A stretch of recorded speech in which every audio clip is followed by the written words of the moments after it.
What's up, guys? Welcome to another episode of Pop the Hood Podcast. We got me, Jack. David, and we got our nice friend over here, Andrew Bogusz. Would you like to introduce yourself? Yeah, of course.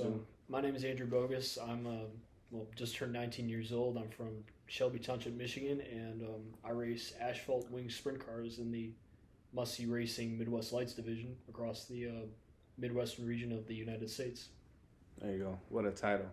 All right, so that's a lot. Let's just dive into your whole career. So, like, how did it start? How did you get into racing? So, racing's always been a part of my family and stuff. My dad and my grandpa raced before. My grandpa used to race at the old Mount Clemens racetrack. Okay. That's is now a flea market. Well, was a flea market now. Mm-hmm. Yeah. And once he stopped in 1984, then my dad picked up in the 90s, and then he raced around the Michigan area. He raced in the old Super Pro late model series, and then around the 2010s he started racing at the Flat Rock Speedway locally in Outlaw Super late models.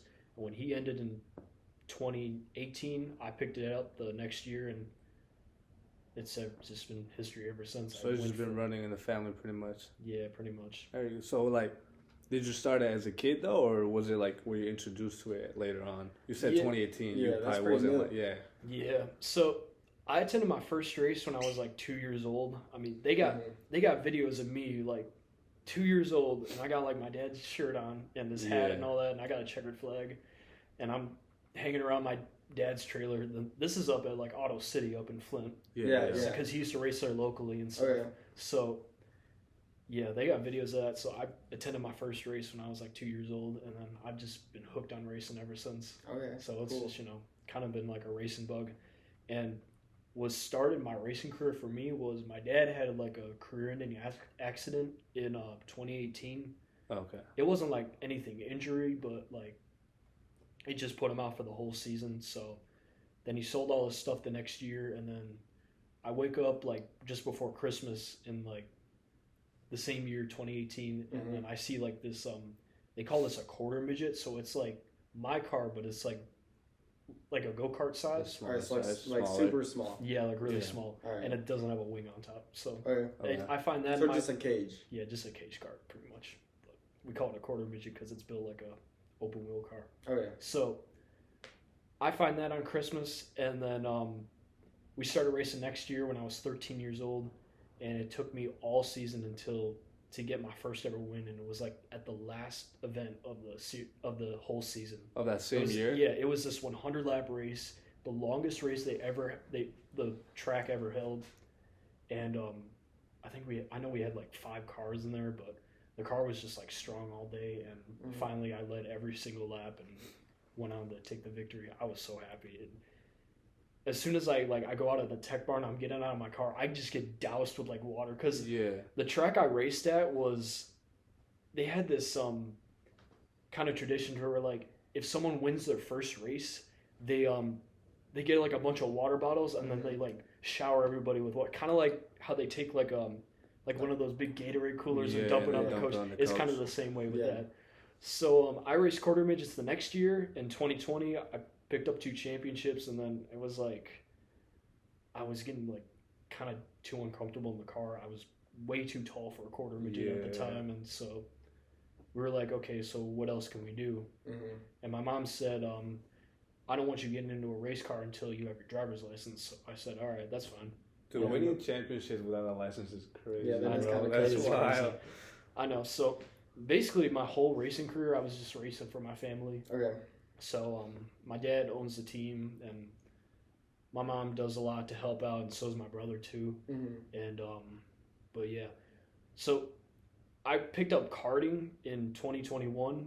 So this is before you had your license still? This was still before I had my license. And this is just this is karting? This is karting now. So it was these flat carts that went around in an oval. Yeah. The reason why we call them flat carts is because they're so wide, and these tires are the right side tires are they're this huge, right? They're they're F1 tire style, right? Yeah, F1 tires, and they would corner really well. So we did that at this small track up in it was this town just east of Saginaw called Reese, Michigan. The track was called Arthur Raceway, and it was this small dirt track in the back of somebody's trucking company. Okay. And it was the owner of the trucking company owned the business. Yeah, so you're on like the boondocks, right? Yeah, something like that. Yeah. So we raced there for 2 years. We picked up 2 carts down in Virginia that were like really good at making, like, the brand that made my carts were like really had a really good reputation on building chassis and all that. So we had to make the drive and all that. So we go out there. I pick up a few wins, and I end up winning both of my championships in class that year. Still without a license. Still without a license. So the next year I was turning 16, and my dad's like, "Well, how about we take things up a notch?" So we were looking at avenues to like go out to explore like what avenue am I gonna go, and I'm still a part of like my original team, Eddie Sachs Racing. So is that the same team like your grandpa raced for, or is it a different No, this is like you joined. Eddie Sachs was just he was a partner that my dad had at the time when I started racing. Okay. And when he mentioned that, I'm going to race quarter midgets, Eddie was like, you know what? Why don't we have this driver developmental deal? Why don't we get you unhooked on that? So how it kind of works is like, I'm a driver for Eddie Sachs, but I'm also a driver for my dad's team. Yeah. But some of the stuff that we run, my team owner Eddie owns. Okay. But most of it's kind of housed in my garage. So I like to just say, it's my family team. Yeah, sure. And we've been real close with Eddie. Like, I've been close with Eddie all my whole life. I mean, he came to my graduation party, and he was about to come to commencements, and Eddie and his wife and his family, I can call them family. And I want to stick with them as long as I can until it's time to level up or move up and all that stuff. 100%. So it's 2022 now. I'm 16, and Eddie comes and finds the series that races wing pavement sprint cars. And we were thinking about going dirt, but my dad, he really resents dirt because the carts that we raced, they were on dirt. And we had to like clean them every race because got to stay competitive and go over them. But I mean, that's what you got to do. And my dad's like, no, we're not doing dirt. There ain't no way. Everything gets too dirty. Yeah. And like, it's just a pain. So we go to look at asphalt racing, and Eddie finds this asphalt sprint car series. But what we were also looking at was the street stock series that my dad ran like once at his home track of Flat Rock. And finally it's like, okay, let's do a cost benefit analysis. And we found that the sprint car series, which was must-see race and newest lights, was a lot better for our pocketbook. And so we decided to go that route instead of going for a street stock because, you got to find like the cheapest way possible. We've always been like kind of a budget kind of team. I wouldn't say we're tight with money, but we kind of are at the same time. But you can't just, in racing, if you're just the average guy looking to go out and compete, you can't just like keep throwing money at it and then just throw it away. Because I mean, and it's kind of the same thing with like cars too. It's like you buy expensive parts, and it's like, well, you also want it to be reliable too. But some of the stuff, it's like not reliable. So it's like you're spending more money and taking more hits. Well, in racing, it's like that, but to like the second power. It's even crazier. But thank God we have like these economy series, like the must-see racing Midwest Lights, and they're also a good ground to like prove your driving skills before you go up to the next level, which was a full-blown 410 racing sprint car, which is like a built motor, carbureted, like fuel injected on methanol. And these engines. That's what you're running right now? No, I'm running the Midwest Lights. So that would be the next step for you. That would be the next step for me. So what I run now, we have a crate engine, so just a Chevy 350 cubic inch. They call it the CT350. It's this aftermarket engine made by Chevrolet, and they make 3 variants of it: the 602, the 603, and the 604.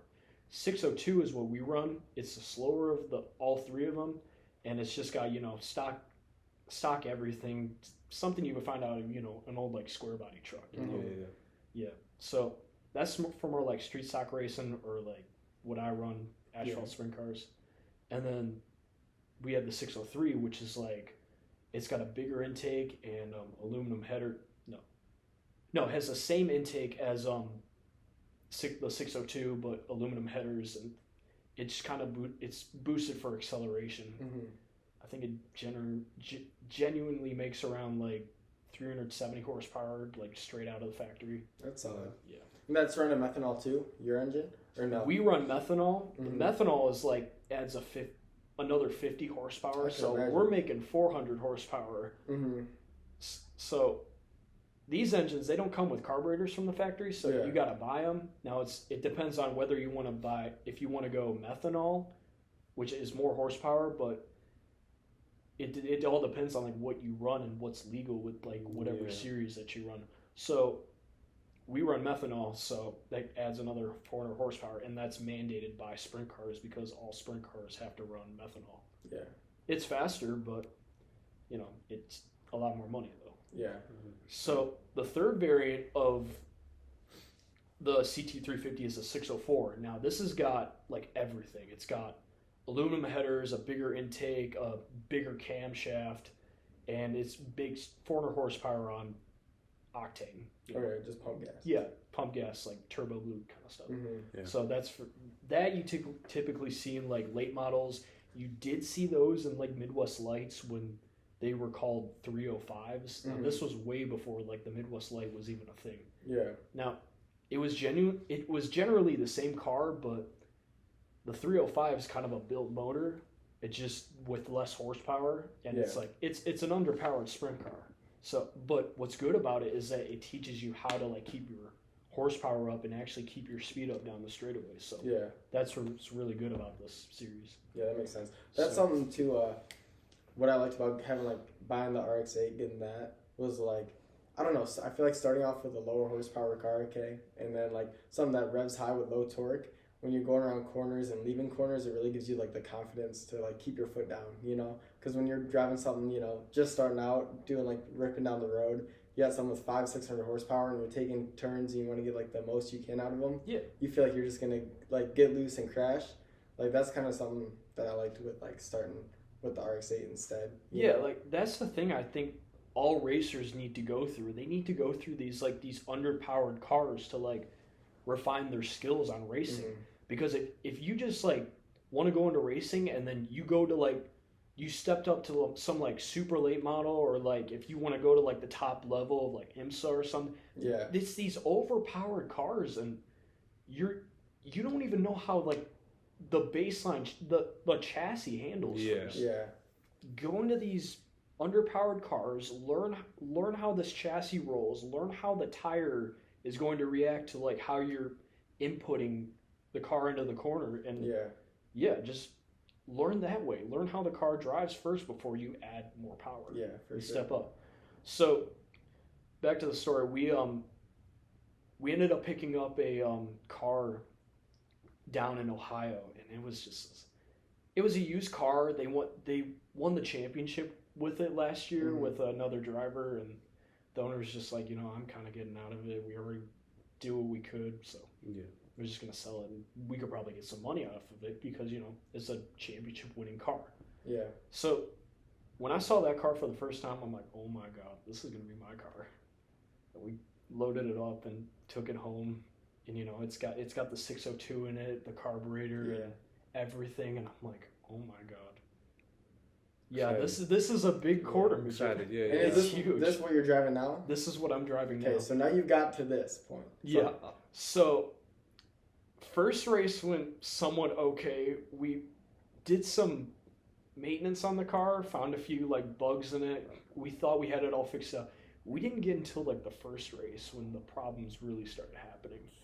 The I know, dude. The problems right front, right front spindle, like all 5 of the 6 lug nuts, they stripped out, and I'm like, what the heck was that? What is going on?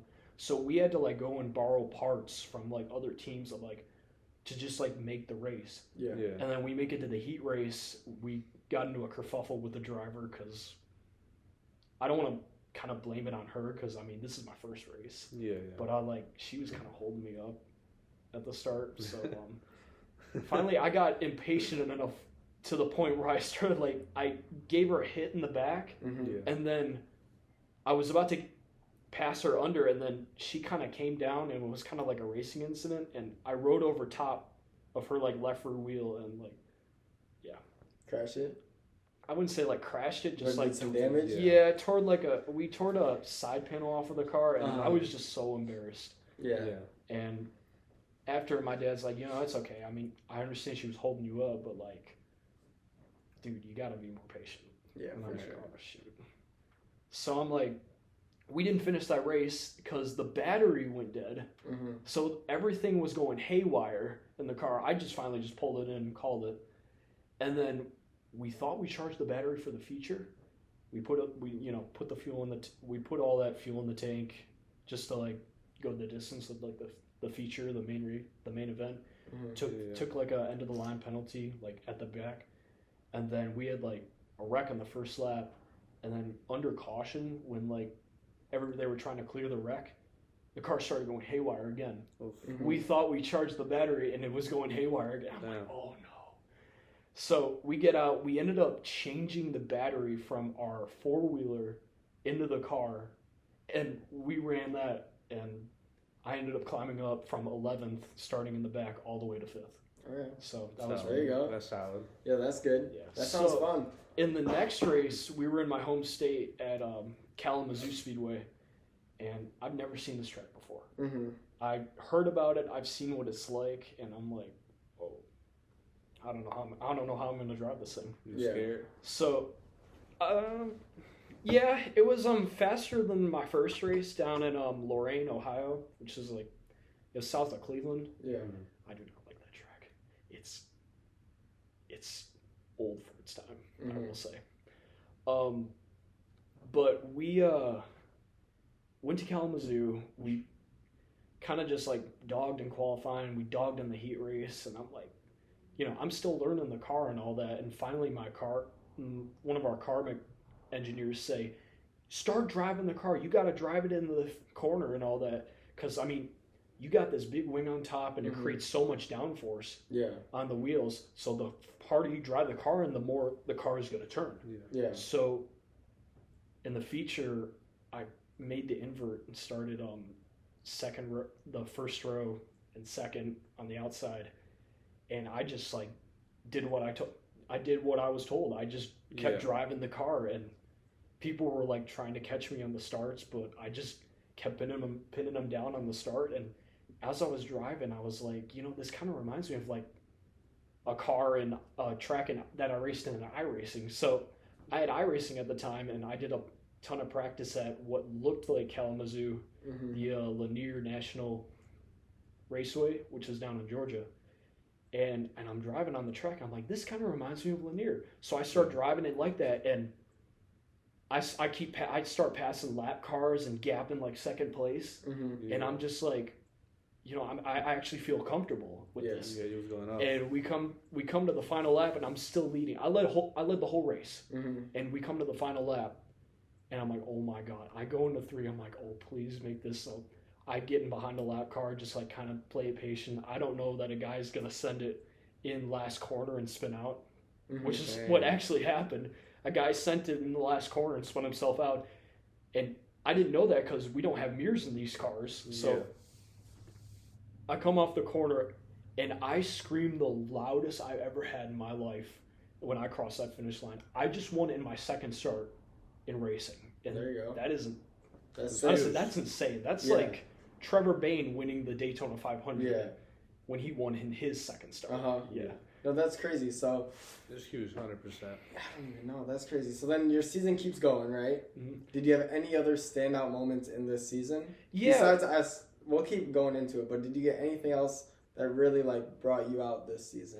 Yeah, I mean, it didn't take me long to get my second win. We were at another new track, Sandusky Speedway, which is this half-mile hot dog-shaped oval down, where Cedar Point is. Yeah. They have a racetrack there. Okay. So it's kind of the same thing, but I started 4th. I just like kept rolling the outside and got all my way up to like second, and then I just kind of I applied like the same mindset where it's like if I start on the outside, I can pin the guy down in the corner. Yeah. And then I did that, and then I just drove away. Cool. For sure. So it seems like you gonna like win after win after win. So like, how much longer do you think you're gonna stay in this like level until you move up to the next? I mean, it just depends on like cost and all that. I mean, I'm still driving for my family, and they're doing what they can. It's obviously we can't like go full time and blow a bunch of money into like 410 racing. Yeah. Like just yet. I rather like join like a team to do that. Somebody that already has a 410 car but is looking for a driver. Yeah. I rather kind of apply that mindset with that, and like drive with some team. Yeah. My car engineer goes by his name is Dick Myers. He owns the winningest 410 pavement sprint on the planet Earth right now. Really? He just won the open wheel showdown over in Las Vegas with Cody Swanson, who's the best sprint car driver on the planet right now. So you take the best car, the best driver, and the guy just goes out and gaps the field because he knows what he's doing. He's been there before. He goes out, and I think I'm not sure how much they won, but it was like at least $50,000 just to win that race alone. Really? That's solid. That's crazy. That's solid. That's some money. That's so really then you're solid. starting to get into it, right? Yeah, so I'm starting to get into it, and next season we're just like, okay, we're gonna put this car aside. We're gonna build a new car. Mm-hmm. So we build a new car next season.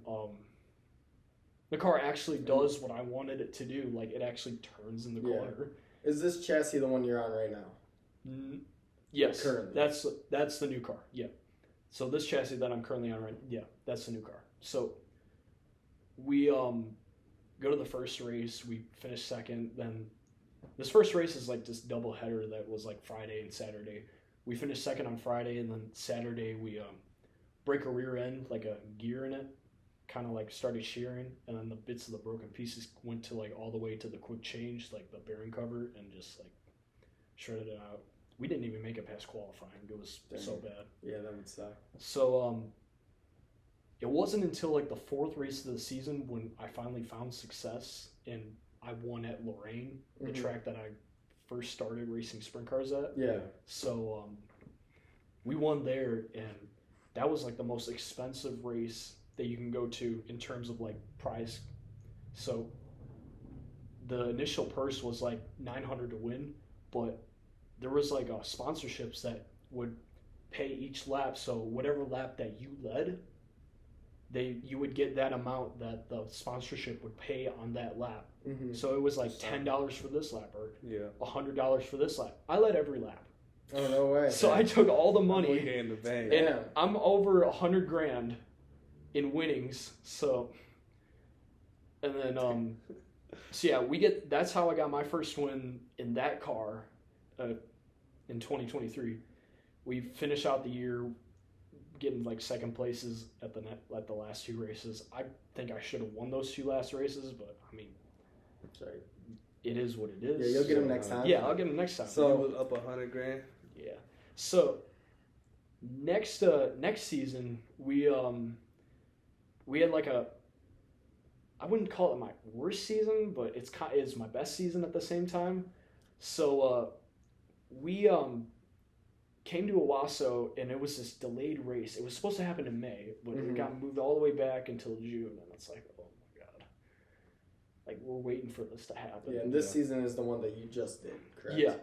Like before this season, it's like, okay, if I'm actually going to make worth out of this, I actually gotta like be some kind of like content creator and show like my worth to these sponsors. Yeah, because that's a big thing with like sponsors. You actually got to show your worth. Yeah.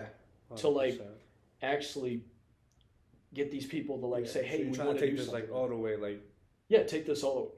100%. You always got to take it all the way. For sure. But for sure. So like now you're saying you start doing content creation, so you get these sponsors, and is part of the reason you're trying to get these sponsors to get you to the next level? Oh to yeah, get you absolutely. On the team and all that. Because I mean, for my family, we're doing all that we can financially wise, but like I said, that it can only get you like so far before it's like unless you're F1 money level or something like that, dude, right? Like, you know. Yeah, I don't want to point out names, Lance Stroll, you know. Yeah. But like, and don't get me wrong, Lance Stroll was a good driver. It's just I think he needed some more seat time in like F2 or whatever, and to like actually get moved up. But yeah, I mean, you see the kind of stuff he does on track. Yeah, literally. Yeah. I know what I'm you're not trying to saying. hate. I'm not trying to hate on him, but like I think he needs more seat time. So you think social media is just like this? It's become like this big part of racing nowadays. Oh like, yeah, like you most need definitely. it. Like you need it.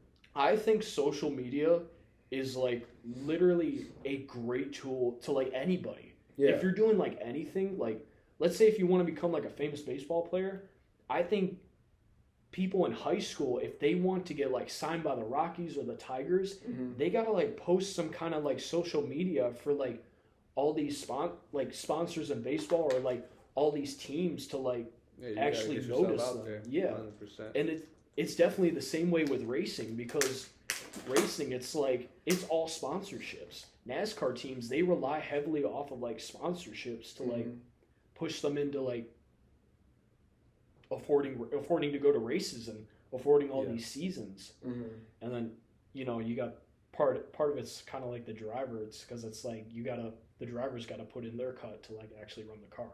Because if you want to run the car, you gotta somebody has to pay the bills. Yeah. But if you look into sponsorships to pay that for you, and actually show that you can help with their brand while also racing cars and showing that what their goals are doing, like you can actually accomplish their goals, then you made yourself a shortcut and now you can jump to the next level. 100%. So a lot of it, it comes from sponsorship, and I think a lot of these brands got to realize, like, I mean, racing's a cool thing. Yeah. And be honest, if you own like a brand, wouldn't you want to have like a race car with like your brand on it? Yeah, no, that's So like an R5 car. Could you imagine like an R5 car meets kind of NASCAR car? That'd be That'd be crazy. sick. And Hey, it'd be- we're gonna have to look forward to that. I know, dude. So like, my question is, so when you're posting on social media, right? Yeah. Do you post to go viral or do you post for sponsors? Like, how do you balance that? You know, because it's different type of content. You know, the ones that go viral on like TikTok, you follow the trends versus like you gotta show your skills to the sponsors. You know what I'm saying? Yeah. So like, how do you balance that?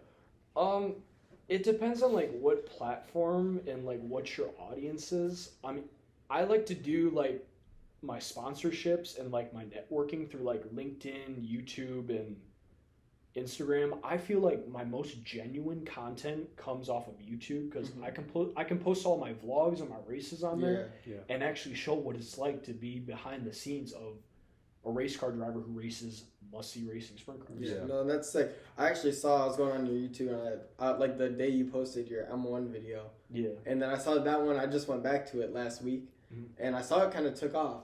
Yeah. So like how'd that feel and like what do you think the reason that took off compared to your other content you post?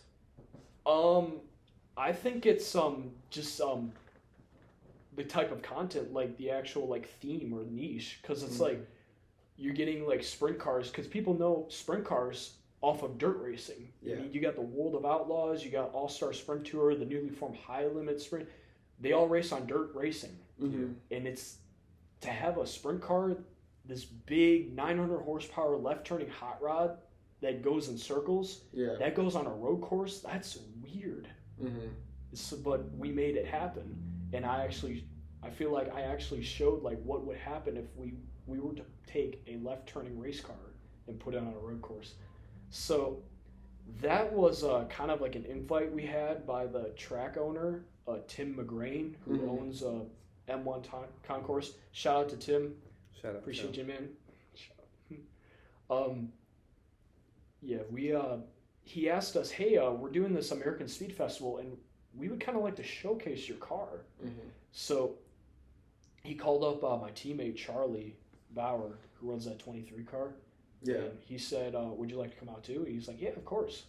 So it's, we go out there just south of Pontiac, and we go out there for like a preliminary kind of thing, and I'm driving the track, and I'm like, I'm actually genuinely having fun. Oh, that track is so fun. Bro. It is very fun, yeah. And it's like, besides cart to cart up here at Full Throttle, or DOGs know what it is, cart to cart, yeah.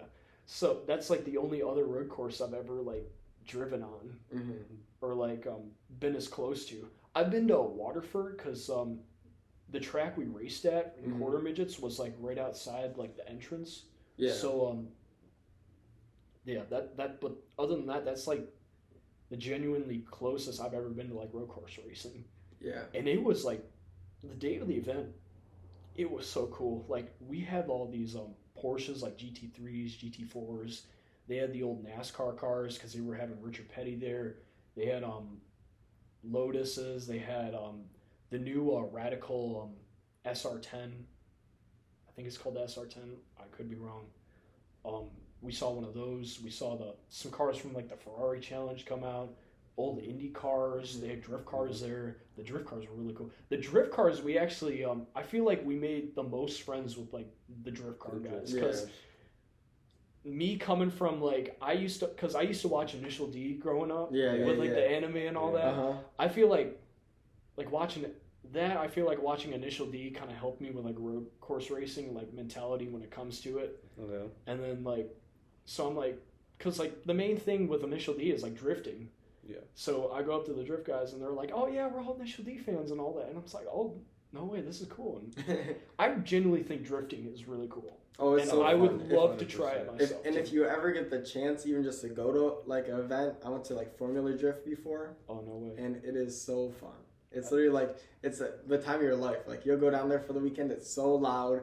It's like packed, and it's just like a good time. And the fun thing is like you see the parking lot. And it's all like drift cars, modded cars, and it's like, I don't know. I would go in a heartbeat again if they ever come close enough. What's even cool is like some of those drift cars, they have like the same engines as the 410 Sprints. Really? I mean, you know, most of them, they got 410 Sprint. They got LS engines and that are like tuned and all that, like LSAs and all that. But some of them, they have like 410 Sprint car engines or these NASCAR engines. Yeah. And some of these NASCAR engines even turn into like 410 Sprint engines because they're high revving 900 horsepower engines. Mm-hmm. So that's another thing why it attracts me with like what attracts me to like drift racing and all that. Did you ever switch? Yeah, I mean, if I had the opportunity, I would, but it just all depends on like, you know, when is that opportunity going to come and all that, and do I really want to do this, or what's my end goal and all that? Yeah, so going off that, what is your end goal? If you could pick like one destination, just real quick, where would you end up? After my 6 years in racing, I've already established myself as an open wheel driver, so I gotta say IndyCar. IndyCar. And it's been a dream of me to like go and compete in the Indy 500, even win. I know as a kid it was the Daytona 500, but when I discovered the Indy 500, I think that was really cool. Oh, it's sick. We came from like a stock car family, so I was leaning more towards Daytona. Yeah. But like when I started my racing career, I've already established myself as an open wheel driver, and I've met so many people that were involved with like IndyCar through Eddie Sachs, and it's like, you know what? If all goes well, I can probably even talk to these people and say like, you know, if there's any drivers that you're looking for or like any talent, I would love to have the opportunity to like go up into IndyCar and actually compete. Yeah, and that'd be sick. Cause have you gone down to like Detroit, Belle Isle, all that stuff? I had the opportunities, but we had to like let it go because of, you know, we had racing that day. Yeah, I didn't know like how it falls with like your actual schedule. Yeah, I mean, my mom works for GM, so GM is really involved with like that stuff. So if we do get the opportunity, I would love to go down. Yeah, you gotta go check it out, especially if that's like where you want to be one day. Yeah, you gotta go like experience it. Go down there, like it's like a multiple day thing, you know. Like they get all their GT cars out and they get the Indy cars, and it's just like a fun experience. Yeah, and it's fun for the fans too, because I mean, I think that's like one of the biggest things about Detroit is like the Detroit Grand Prix before called the Belle Isle Grand Prix. Yeah. I've actually driven the Belle Isle course on iRacing. Yeah, on iRacing. It's very rough, but once you get used to it, it's fun. Yeah, no, I've driven it on a setup. Yeah, not on iRacing. I need to get iRacing, man. Yeah, iRacing, they in general. I think they're the way they scan their tracks and all that is, I think it's more genuine and it's more look-alike, and it prepares you better. But yeah, I mean, that's just my opinion. Yeah, well, that's what you're paying for, you know? Yeah, that's what I'm paying for. I said it was like $4, and then... But then you got the eventual, like, racecraft that goes on, and that's just horrible. Yeah. That's what sucks about it. And it kind of just takes like the joy away from racing because it's like you're getting so mad over something that goes wrong and all that, and that's what sucks about it. But you gotta just remember to have fun, Yeah. So during your off season, during the winter, do you join any iRacing like teams or anything, or do you just play for fun? I'd say just play for fun. I'm a part of the Premier Racing Setup team. I'm a driver. I'm like a house driver, so I do a lot of testing and telemetry for them for their Cup team, and I think they build really good setups. We compete with the Ryko Racing Setup team a lot. I know Ryko they have more drivers and they have a lot more. I wouldn't say they have a lot more success. I think Premier is better, but that's just me being a driver. Yeah. But I find ourselves getting beat by Ryko a lot. Mm-hmm. And, I think we got to do better, and I know we can do better. Yeah, there you go. So, but yeah, I mainly do like officials. I used to do leagues back in the day because there was individual leagues that you can host, and then people would come out. I used to run those leagues a lot, and I did gather up a few championships and a ton of wins, primarily in like these legend cars, late models, sprint cars, of course. Mm-hmm. And I don't know what drove me away is I got kicked out of a few leagues before just because I was like just some controversy kind of things, and I kind of just stepped away from like league racing because there's way too much drama that goes into all these leagues, and it's like it makes it hard for like the people who are running them to like kind of police the whole thing. But yeah, I just couldn't do it anymore. If I had the opportunity to go back, yeah, I would. I mean, I went back for the last league I ran was a league called TDR, and it was this late model league, and I had some success, but overall it was just you had poor drivers that were getting in the way of like your success, and it's like, why are these people even racing? They're not even they're driving like they shouldn't be in these cars anyway, and they're screwing me over for wins and all that, and it's just over stupid stuff. And then there's tempers flaring too because of, I don't want to say it's like skill issue because that's mean. Yeah, but so what you're saying though is like I should stay on Assetto and you can stay in iRacing, Yeah, man. I mean, I've tried Assetto before. I think Assetto has a lot more content, like in both production car and road racing. Okay. I've done something that I want to do, like Japanese toge racing. Yeah, that's like I can do that and have fun and like actually learn a skill. Yeah, but like if we're on the track and I like run into you, you're gonna be like, what's this guy doing, bro? Go back to Assetto, bro. If it's for money, yeah, but like if it's for fun, I'm kind of mature from that. Yeah, I don't want to get mad and all that, because it's just like shit happens. Yeah, shit happens, Yeah, I feel you. Yeah, but I do iRacing, and mostly in the wintertime. I do it in the summertime, but a lot of it gets taken away because of the fact that I'm real racing. But I try to stick to a diet of like 2 races per day, and I think that's good. And have a space of at least 30 minutes between those races because it gives you time to cool off and all that. So you don't go, let's say if you go in your first race and something happens, you don't go in your second race all rage and all that, and it's like, this is gonna be a horrible race, and it just screws with your mindset, So on the topic of like not going back to a race mad, is there anything that you do to like kind of calm yourself down?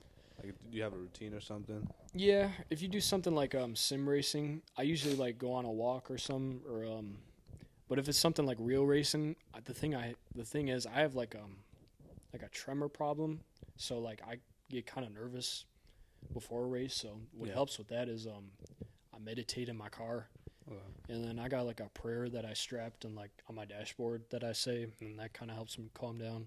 100%. But yeah, I meditate until like the car starts up. But yeah, that pretty much calms me down. So you do have to prepare yourself mentally before every race, right? Yeah, in a way. Before I get in my car, there's like, I get kind of nervous and like, anxious and stuff. I don't want to say I have anxiety, but I would say it's kind of anxiety. Yeah. So what I do is I listen to like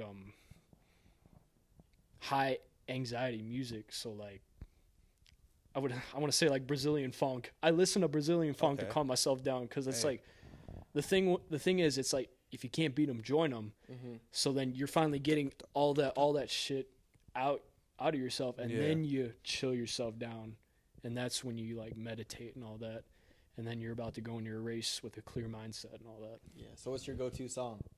Oh, my go-to song. Oh, bro. If it's something like workout, you know the Big Dogs by Hand of Mankind. No. Wait a minute, get it how you live it. Oh, yeah. That's a good song. I like that song. Oh, okay. Yeah. So that's your go-to. What Yeah. about on a race Workout day? or anything? Oh shit, on a race day. Anything that gets you hyped up, pretty much. I used to listen to used to listen to a lot of hair bands, but like that's back when I raced go-karts. But I kind of like migrated away from that because you listen to it so much and it's like kind of dies out. But now I listen to there's a song called Bamba by Luciano. That's a song that kind of hypes me up and stuff. For sure. And then there's that Lil Uzi Vert song called Just Wanna Rock. I like that. That's my new hype song. Like I feel like okay, I feel like that could be my walk-up song. Like if we're ever doing like walk-ups or like driver introductions, that could be like my walk-up song. I like that song. You gotta dance that when you go up, bro. Right. No, I got a sea walk, Yeah. Okay, so is there any like physical preparation you gotta go through? Like I seen you've been going to the gym a lot. Does that have to do with racing or no? Yeah, that's kind of like a maintaining kind of thing. One thing I will say I got to get better on is reflexes, but there's like a reflex exercise that I do, and you've probably seen like Formula One drivers do that. So they take like two balls and then they do that. That one? Well, that one's like to help with the See, I do to help with like turning the wheel. I go on my sim and I turn like the force feedback all the way up, and it's like I'm driving a car with no power steering. Yeah. Yeah. Okay. So You do the ball drop? Yeah, I do the ball drop. I gotta get going on. I only did that once like last season, and that was like at a practice session. Yeah. But I mean, we had like a ton of crew, so it's like this is my chance to like actually do it. So I did it. But yeah, that workout stuff that I've been doing, that's kind of just like, maintaining. It does help with like physical strength, so I will say that helps for like racing and stuff and endurance. Stuff like cardio really helps with like endurance. So like I used to ride my bike a lot, so that kind of helped with my endurance back in quarter midgets and all that. Do you ever work out before a race? Or no? So I feel like that could help with anxiety too, Yeah, I mean yeah, kind of like to de-stress yourself. Yeah, Like, there's a buddy of mine called Aaron Willison. I raced with him twice at Owasso this year, and he usually goes for a run. So it's like for me, I kind of just like do push-ups. I probably do like 2 sets of 20, and that kind of like gets my heart rate up, like gets me into shape and all that. But yeah, that's probably the only like preparation workout I do or warm up that I do. Yeah. 100%. So we've gone through like how you started pretty much and how you get sponsors and all that. Is there any advice you would give to somebody that's just now starting? Like something you probably could fail on, you know what I'm saying? Mm-hmm. Instinct. Use your instinct. If you feel like you're afraid of something before you're going out on the track, or if you're like thinking twice, always use your instinct. And it's like, just feel, don't think, because if you think, you're going to think a lot. Right. And then it's just, and you're going to build anxiety and all that. Then you're going to start getting nervous, and then you're just not yourself, So it's like, always use your instinct. Mm-hmm. Always do what you got to do to win, because that's your main goal. Go out there, win, and succeed. Yeah. Just like Ayrton said, we're all out here to compete to get first place. And if you no longer go for the gap, you're no longer a racing driver. So a lot of that, comes with instinct. That's some good advice, I'd say. Cool. Yeah. So what about, you see now, like all the racing, especially, you go up to F1 is bringing in like so much money, and you got kids who might, young kids, they're watching it, but maybe they don't come from a background of like money or anything. Is there still a way to get into racing if you really like don't have anything? Oh, absolutely. I mean, there's very cheap types of racing, like rental karting. You can join a league there every like Saturday night. You can go up to your local go-karting place and just like run a league, and you can build your racecraft. Or if you don't want to go out, you always got sim racing. I personally think sim racing is a great way to get into like racing. For me, I started out in playing video games on my PlayStation 2. I used to play a lot of NASCAR, like NASCAR Thunder 2003 and NASCAR 06 Total Team Control. Yeah. And that helped me prepare for iRacing. And when I went into iRacing, it's like I even built my racecraft even more. And I did it at like such a lower budget than actually going out and actually racing. Yeah. And even if you're doing that, is there still a chance that you'll get picked up and then start kind of like where you're at, and you could work your way all the way up to, you know, like the top leagues? Oh, absolutely. There's a driver by the name of Caden Honeycutt. He started out in iRacing, and yeah, he had his kind of like real racing gig, race for his family and all that in dirt modifieds, but his specialty came with sim racing. And he was that top eNASCAR Coca-Cola Series driver, which is like the top NASCAR drivers, NASCAR sim racers in the country.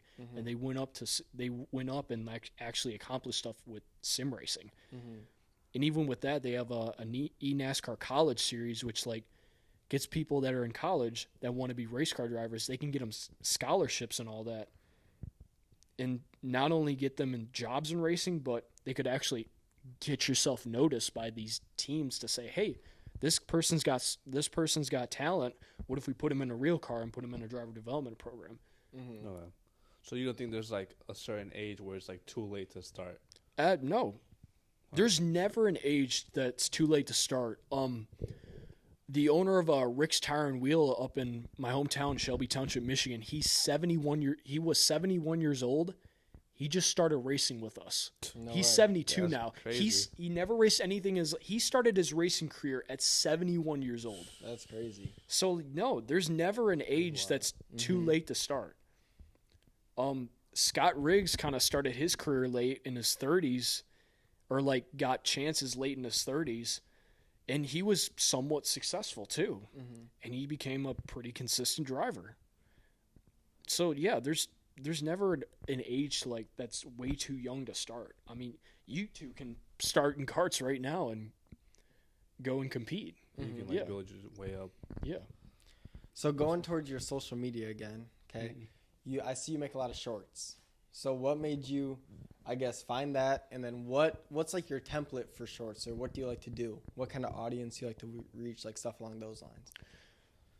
Well, you just gotta like find your audience of like who is genuinely interested in like what you do.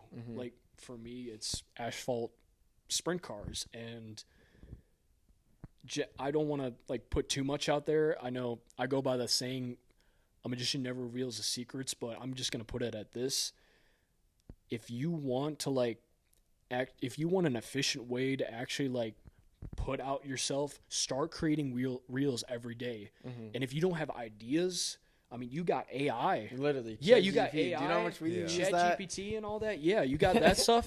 But if you want more genuine content, I recommend you go out and like look for tags and see what's in your niche to like actually kind of like model off of product or reels or ideas. Yeah. Because there's a ton of like formula drivers that are out there, and I make like the same videos as them, and I can get like just as much kind of growing and all that just by making those kind of reels. Yeah. 100%. I know there's some people that say, oh, you're making the same reel as all that, but it's like that's besides the point. Overall, the whole majority of them say, wow, this is a cool reel, and they're actually interacting with them. That's what's so important. Yeah, I wouldn't recommend doing AI. I would rather have people go and do the research and say, okay, well, what's working? And this is not like just a one-time thing. You got to do this like every single week. It's like, okay, what's popular now? Well, what audio is going to work? What kind of tags? What if I try this tag? What if I put in this clip? It becomes like millions of different ideas how you can improve. And then once you start doing that, not only are you firing everything at once, but you're also you're actually getting telemetry for yourself and evidence, and that you can look back and say, okay, how can I improve in this? What if I do that? And back to that, it becomes millions of ideas and how you can improve by that 1% every single day. That continuous improvement. Yeah. And it's the same thing that goes for all these big YouTubers. I mean, Sky does Minecraft, that Minecraft YouTuber. He started, when I saw him, he started out playing Minecraft. He just was like, oh, I don't know what I'm doing. I'm just, just having fun. Yeah. People wanted to see the content. Well, I've never done this before, so I started doing this. And then his ideas got better, and then he just kind of moved with what his audience wants. Yeah. It's the same thing with Markiplier and all that, too. Yeah. He's doing what his audience wants, and then he's getting better as a content creator, too. Yeah. For sure. I have a lot of envy for all those guys. Literally, that's some good advice to start off if you want to make some shorts. So if you got to start making shorts, I'd start doing it now. Yeah. And start doing it every day. Doesn't matter. I know you're going to fail in the first week. I will guarantee you guys are going to fail. But you're going to learn from it. Right. And when you guys learn from them, you have evidence. You know what to do next time. Yeah. And that goes for all of you guys out there. Start making reels. Start today. Don't wait. Don't procrastinate. Don't say like, oh, I'm too late. I should have started. No, start right now. Yeah. Right. It's never too late to start. Race car driver, man. Literally, he got to get out there. That shit would go viral. It's not too late to start. No, it's not too late to start. And it's never too late to start. Yeah, you're right. You are right for sure. If you got that 3 a.m. motivation, use it. Literally. Right. Exactly. Yeah. So, all right. So now I was checking out. You got a website, okay? You got some stickers. I saw you selling like parts of your car. What do you want to do with that? I guess that avenue. I'd say that's kind of like a freelancing kind of thing or e-commerce, but I mean it's just my merchandise, you know, because people want to represent me and all that. I put out just some content. I know I said I was going to make some shirts by the end of last year. That didn't go through. I just got busy with college and all that.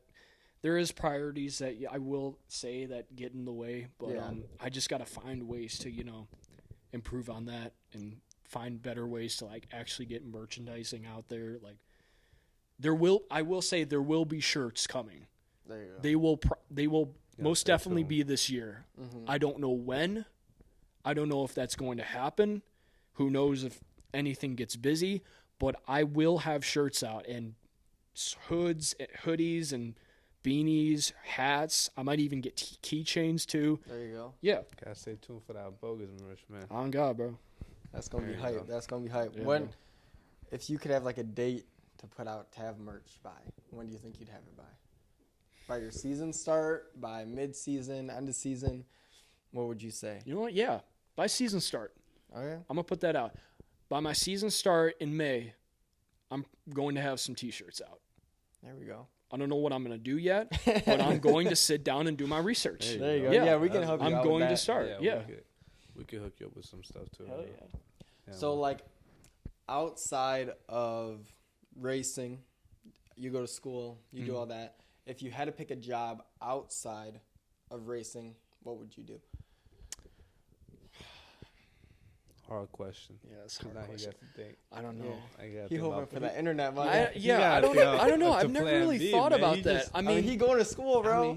I'm going to school to being an engineer. Future, you're like, you know what? What if? Yeah, because I never really thought about that. I mean, yeah, I would. Obviously, it's to be an engineer.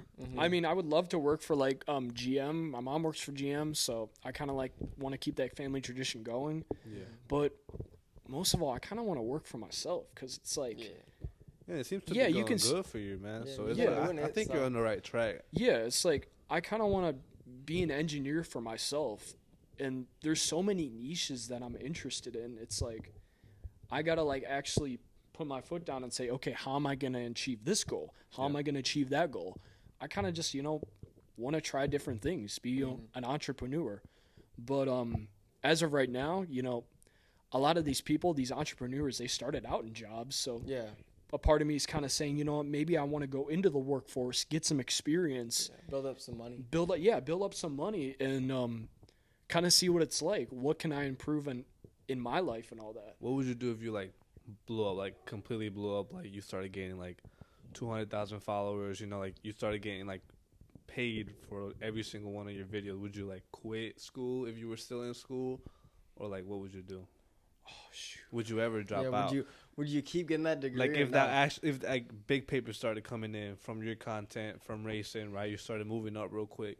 Would you like drop out of school? I mean, as of right now, school's a priority, but yeah, You would.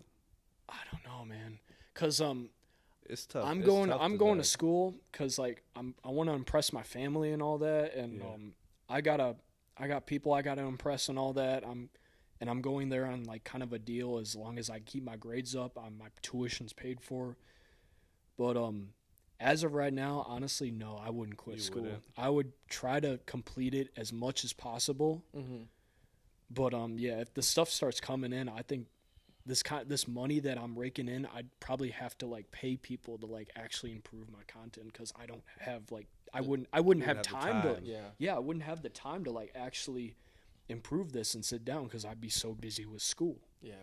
and all that. So yeah, I mean school's always been like a priority with me. I know I kind of grew up with like a book smart family and all that, so you know school's a priority.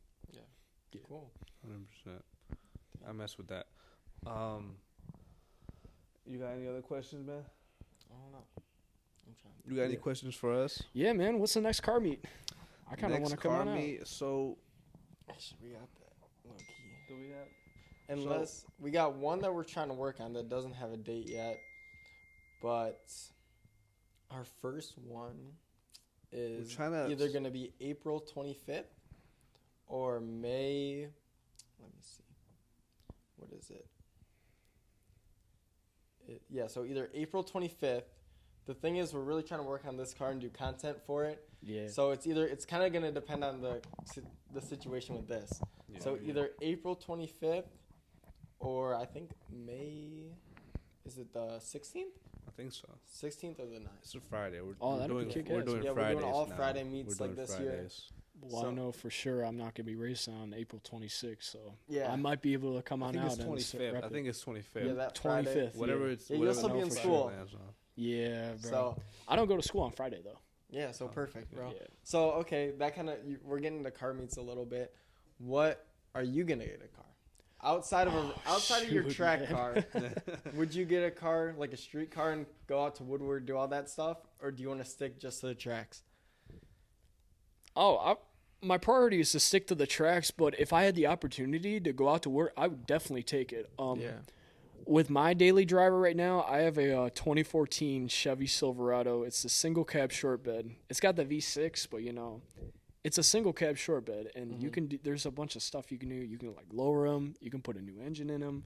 So, as logistically, I would take that and do some work to it, and then take it out to Woodward. That's solid. But if money was no object, Dodge Viper. Oh, yeah, Viper? I mean, yeah. Maybe That's a it's like an solid answer. ACR? That's a solid Yeah. answer. Oh no, one of those Calvo Vipers. Oh, okay. Hell yeah! Yeah, do you like see those one- 2,000 horsepower Yeah, ones. did you see Yeah. one came Those to are our meet? cool. A Calvo, yeah, it was all white, Yeah. Oh no way! and it was Oh, I a thought that Calvo was like an Performance ACR. one. Nah, Oh no way! it was sick. That was an actual Calvo Viper. Yeah. That is awesome. That was Yeah, so I love cool. those Vipers. My dad always liked Vipers. He actually got a chance to drive like a first gen Viper. Mhm. Oh, what? Yeah. That's He what's was up. down in Texas as a car salesman, and he was pretty successful. He got to his family got a Viper, and they said, you know, we're gonna take this out, and he said it was like really sick. Really? He didn't care if there was no ABS in it. You know, it was a cool car, Yeah. So what and about? he could drive it too. Yeah, no, that'd be sick. So what about if you had like 10 grand to go towards a car? What would you buy? 10 grand, Like kind of your entry level, not no Viper. Yeah. You know. Well, you know, after Initial D, I've been kind of like a JDM guy, so Yeah. I want to say Alright. like a Honda Civic, you know, Alright. one of those like Type R's or yeah. maybe even an EG6 and just like K-swap it or something. There you go. That'd be sick. Yeah. Yeah, I That'd like be E that fire. take. Or my friend of mine, his uncle has like one of those V6 Camaros. Mm-hmm. I think that car's sick as hell. I know it's a V6 Camaro, Yeah. but I think they sound cool. Yeah. And it would be a perfect daily driver. And I bet if you put an exhaust on that, it could sound like a GTR, and that would be sick. Yeah. So either like one of those a 90s hatchback Civic or a V6 Camaro. Oh yeah. That's Yeah. solid.